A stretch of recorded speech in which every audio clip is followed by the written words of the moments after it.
তৈরি করতেছেন তাদের মধ্যে সিংহবাস বাঘ এমনকি 50% বাংলাদেশের লোক। পৃথিবীর বিভিন্ন জায়গায় তাবলীগের মাধ্যমে বড় বড় মসজিদ তৈরি করেছেন তাবলীগ জামাতের মুরব্বীরা, তাদের মধ্যে অধিকাংশ বাংলাদেশে।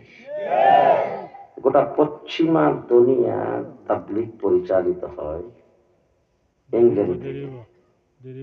আপনাদের মাওলানা ওবায়দুল হক সাহেব যেখানে থাকেন, ইংল্যান্ডের তাবলীগের যে মার্কাজ, সেই মার্কাজ হলো ডিউসবারি। ডিউসবারি মার্কাজে যে মসজিদটা, সেই মসজিদটায় 10,000 লোক এক জামাতে নামাজ আদায় করতে পারে। ওই মসজিদটা, পুরা মসজিদটার মধ্যখানে কোনো ফিলার নাই, চতুর্দিকে ওয়াল, এর মধ্যে ছাদ। আমি সেই মসজিদের কাছে যাই দেখেছি অনেক ইংরেজ, অনেক লোকজন এসা জানালার ফাঁক দিয়ে মসজিদটা দেখে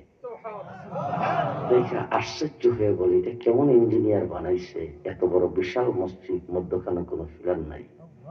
এই মসজিদ যিনি তৈরি করেছেন তিনি বাংলাদেশের ইঞ্জিনিয়ার আব্দুল মুকিত সাহেব।